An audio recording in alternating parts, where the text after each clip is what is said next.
أكيد سألت نفسك قبل كده ليه بعض المواتير بتبدأ فجأة وأحيانا تانية بتشتغل بهدوء. الموضوع أكيد مش صدفة. طب عمرك لاحظت إن في مواتير بتبدأ شغلها بهدوء وبعدين تسرع واحدة واحدة، أو إن في أجهزة صناعية شغالة بسرعة معينة كأنك مبرمجة؟ السر في كده هو جهاز اسمه ال VFD. وعشان تكون فاهم شغلك صح لازم تبقى عارف ال VFD ده بيشتغل ازاي وبيفيدك في ايه. ففي الفيديو ده هنتكلم عن ال VFD بطريقة بسيطة وسلسة ومن غير أي تعقيد. معاكم مهندس محمد راجي ودي قناة باور انرجيا. يلا بينا نبدأ الفيديو.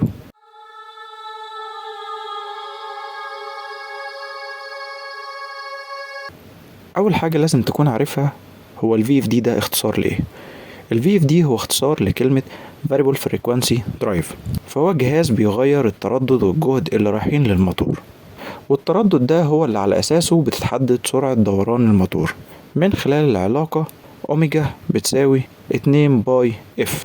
والأوميجا هنا اللي هي السرعة، والاف طبعا اللي هو الفريكوانسي. وبالتالي نقدر نستنتج من العلاقة دي إن احنا كل ما زودنا التردد زادت السرعة، وكل ما قللنا التردد قلت سرعة الموتور. وده معناه انك تقدر تتحكم في سرعة دوران الموتور حسب اللي انت محتاجه بالظبط. يعني لو عايز تبطئ السرعة تزودها، توقف الموتور بالتدريج، كله تحت سيطرتك. طيب ده بالنسبة لإيه هو ال VFD. طب ال VFD أصلا بيشتغل إزاي؟ تعال نشرح الموضوع مع بعض خطوة بخطوة. ال VFD بياخد كهرباء AC عادية خالص من الشبكة العادية، وبعد كده بيحولها ل DC عن طريق كونفرتر، وبعدين بيرجع يولد تاني AC، ولكن بتردد وجهد انت اللي بتحددهم بنفسك، كأنك بتكسر الكهرباء وتعيد تركيبها بالطريقة اللي تناسبك. وعلشان كده بنسميه Variable Frequency Drive، علشان كل ما تغير التردد ده الموتور سرعته بتتغير معاك. يعني بدل ما الموتور يشتغل دايما بكامل سرعته اللي ساعات بتكون زيادة عن اللزوم، لا انت بتتحكم فيه حسب الحاجة، وبالتالي بتوفر طاقة وبتحمي المعدات. يبقى نلخص فكرة عمل ال VFD ان هو بيشتغل عادي بالكهرباء ال AC العادية وبيحولها لكهرباء DC، وبعدين يرجع تاني يحولها ل AC ولكن بتردد مختلف. طيب بستفيد ايه من ال VFD دوت وليه اصلا بركبه؟ في اسباب كتيرة جدا بتخليني اركب ال VFD ده. اول حاجة هو توفير الكهرباء، فلما الموتور بيشتغل بسرعة مناسبة مش بسرعته الكاملة طول الوقت ده بيوفر كتير في الطاقة. تاني حاجة زيادة العمر الافتراضي للمعدات، ده بيخليه يعيش فترة أطول وما يبص بسرعة، فبدل ما بتغير الموتور باستمرار لا الموتور كده بيعيش معاك سنين كتيرة. تالت حاجة ان الموتور مش بيبدأ فجأة، لا بيبدأ بهدوء وبيبدأ بالتدريج، وده بيقلل الضغط على الشبكة، فنقدر نقول ان هو كمان مميزاته انه بيعمل سوفت ستارت. ورابع حاجة ان انا لما بستخدم ال VFD فالموتور بيطلع صوت اقل والفايبريشنز اللي بتنتج عنه بتكون اقل، وبالتالي الموتور نفسه بيكون اريح وهو بيشتغل.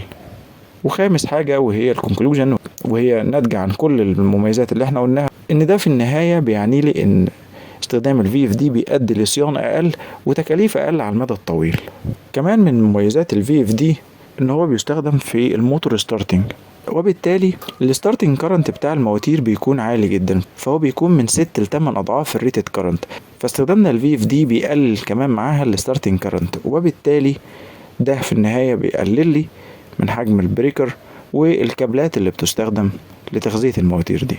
وطبعا زي كل حاجة ليها مميزات وليها عيوب، فزي ما ال VFD ليه فوائد كبيرة زي التحكم في سرعة المواتير وتوفير الطاقة، ولكن برضو في بعض العيوب والاعتبارات اللي لازم ناخد بالنا منها لما بنيجي نستخدم ال VFD. فأول عيب لل VFD هو إن التكلفة الأولية بتاعته بتكون مرتفعة، فسعر ال VFD نفسه أعلى من أنظمة التشغيل التقليدية زي الستار دلتا أو الدايركت أونلاين، وده بيوضح بالذات لما بنضطر نجيب VFD بقدرات كبيرة.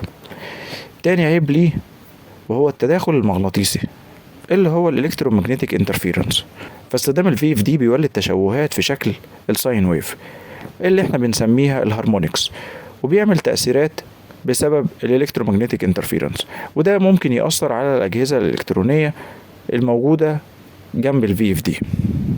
تالت حاجة انه ممكن يأثر على المواتير نفسها لو ال VFD مش متظبط صح، او يكون من غير output filters، فده ممكن يتسبب في ارتفاع حرارة الكويلز نفسها وتلف العزل بسبب الفولتج سبايكس. رابع مشكلة من مشاكل VFD ان هو بيحتاج لتبريد كويس، فالVFD بيولد حرارة اثناء التشغيل خصوصا في القدرات الكبيرة، وبالتالي بيحتاج تهوية وتبريد كويس. خامس حاجة انه ممكن يأثر على الشبكة خصوصا لو الأحمال كبيرة، فاستخدام VFD ممكن يقلل الباور فاكتور، ودي هي عيوب استخدام VFD.